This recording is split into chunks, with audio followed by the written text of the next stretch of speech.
दा जों बिसास दं जोंहा जिहेतु आयेनाव दंखायो जों बे केसाव देरहागोन आरो जों बयबो जिहेतु रायजो राजा बयबो मदद होयो जोंहा बिसास दं जों बेखौ माने दानहोनो हागोन आरो बे इलेक्सना बेना ओरैनो गेलेब्लाबो बे ओरैनो दैयाव थाङो बेना अल आसाम ट्राइबेल स्टुडेन्टस इउनियन ओमफ्राय जोंनि सिनियर सिटिजेन फराम क'क्राझार डिस्ट्रिक्टनि सेक्रेटारि आरो लोगोसे बड'लेण्ड जनजाति सुरक्षा मन्थ्रनिफ्राय क'क्राझारनि रिटार्निं अफिसार आर' लोगोसे डिस्ट्रिक्ट कमिशनार दा बेनो जोङो गांसे एप्लिकेसन होबावदों बे एप्लिकेसनानो जाहैबाय प्रमद बर'नि जायनाखि नमिनेसन पेपार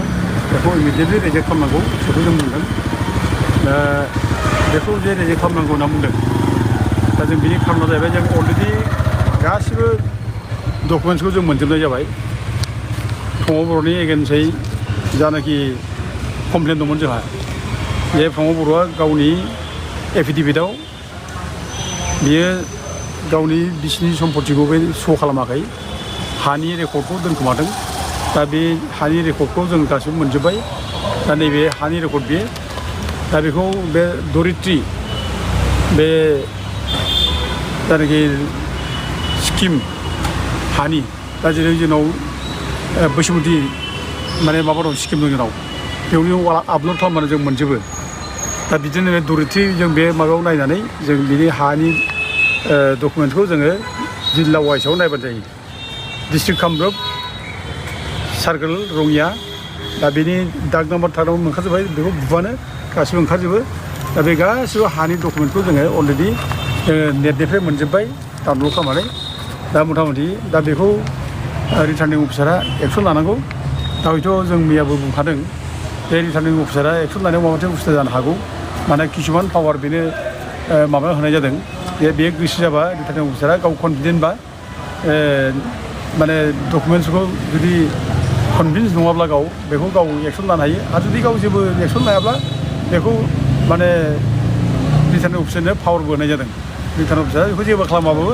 बेखौ जेबो खालामनो हाया रिटार्निं अफिसारखौ बे आरोखि दा हयथ' रिटार्निं अफिसारा बे प्रमद बर'नि जायनाखि नमिनेसन पेपार बेखौ केन्सेल खालामाबाबो जों जेबो खालामनो हानाय नङा खिन्थु मोनसे क्लियारलि माने पिपुल्स रिप्रेजेन्ट एक्ट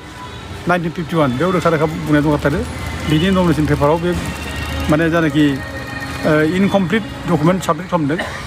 बेखौ लानानै हाइकर्टआव थांनो हायो दा बिनि रोखा रोखा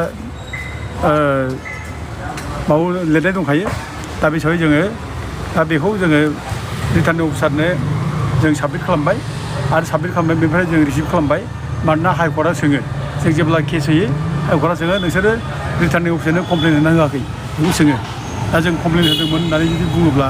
बे रिसिभ कपिखौ जों लाखानांगोन बेखायनो जों दिनै कमप्लेन होबाय रिसिभ कपि जों लानाय जाबाय बे जास्ट फर्मेलिटिस बे फर्मेलिटिसखौ लानानै जों हाइकर्टआव थांसै दा हाइकर्टआव थांनो थाखाय जोङो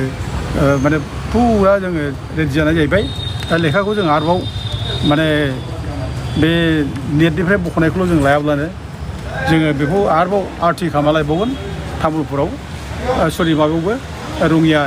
गारि सार्कोल अफिसबो थांना लायबावगोन दा अब्लानो जों हाइकर्टआव थांनो हागोन दा जों लुबैदों बे प्रमद बर'नि जायनाखि नमिनेसन बे केन्सेल जानांगौ दा जों बेखौ लानानै जायनाखि हाइकर्टआव जों केस होयोब्ला जाहाथे जोंहा माने ग्राउन्डआ माने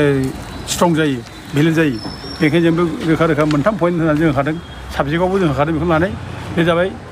cancel the nomination paper of mister Pramod Boro' candidate of नं 8 माने दतमा बिटिसि MCLA constituency declare his candidature void for suppressing property details,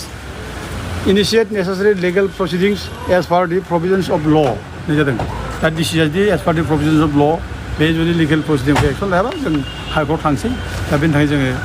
बे माबाखौ बिनिफ्राय रिसिप्टखौ जों लाखानाय जाबाय दा रायजोफोरखौ जों बेखौनो खावनो लुबैदों प्रमद बर'आ थगाय फैबाय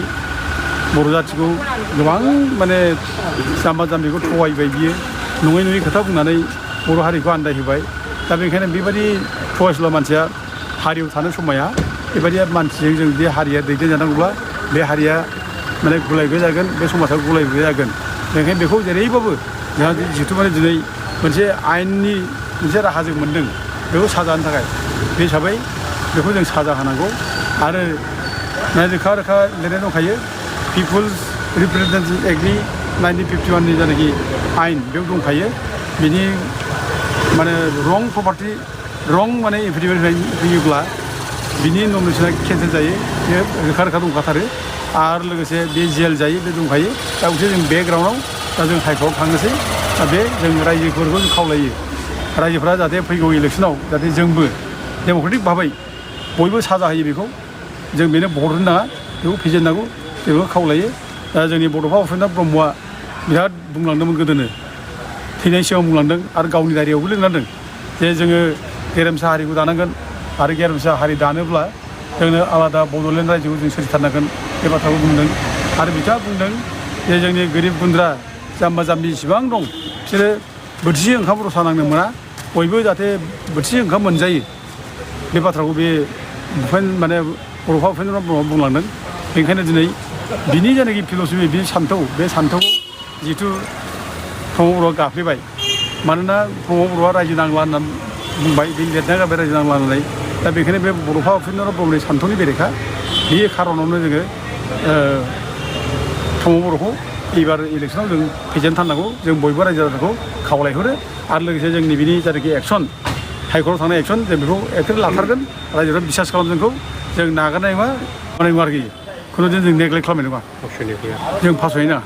जों फासया दा जों बिसास दं जोंहा जिहेथु आयेनाव दंखायो जों बे केसाव देरहागोन आरो जों बयबो जिहेथु रायजो राजा बयबो मदद होयो जोंहा बिसास दं जों बेखौ माने दानहोनो हागोन आरो बे इलेक्सना बेना ओरैनो गेलेब्लाबो बे ओरैनो दैयाव थाङो बेना बे दैलां जागोन बेखौ भट होनानैबो लाब जानाय नङा बे देरहाब्लाबो बेहा जेबो थानाय नङा बा जेनबाथ' जेनबायसै खिन्थु बे इलेक्सन गेलेनानै जेबो लाब जानाय नङा बे सेस जागोन आरो बे जों बेखौ माने दाथियै